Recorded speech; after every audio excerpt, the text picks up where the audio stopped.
Republican John Kasich becomes Ohio's governor in 3 days, and public educators are watching his every move. Kasich has talked about shared services, and there are fears of significant school funding cuts to erase a huge state deficit.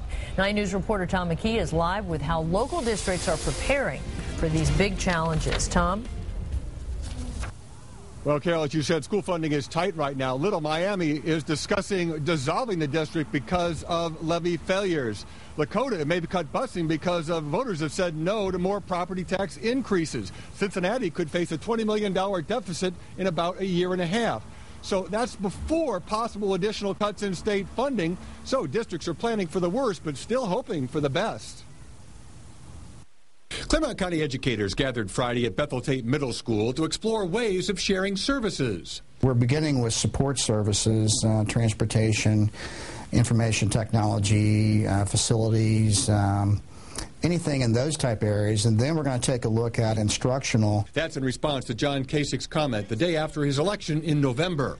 There's too many things going on out there that are not businesslike. And they're not helping the teacher, and they're not helping the students. The Claremont County goal is to act now before concepts become mandates. Cincinnati Public Schools Treasurer Jonathan Boyd says the district is looking everywhere for savings as well, since a $20 million deficit is possible in 18 months. Through our recent negotiations with our 6 unions, we achieved agreements which effectively provided no across-the-board increases.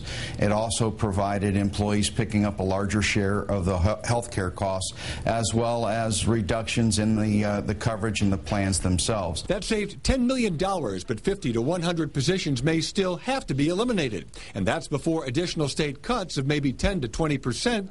And Ohio provides Cincinnati with 40% of its funds. 10% is about a $15 million reduction for us. In contrast, Bethel Tate relies on the state for 70% of its money. If there are those type of cuts, it's going to impact personnel, it's going to impact the number of teachers we have, the number of everything that we've got.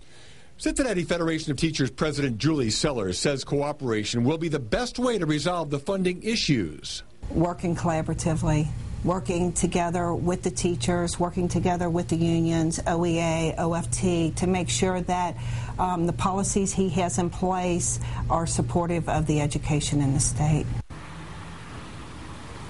Now, educators know they have to run their districts more efficiently, but they do say right now that there is a turning point, that further cuts could impact the classroom and even test scores in the state. Carol?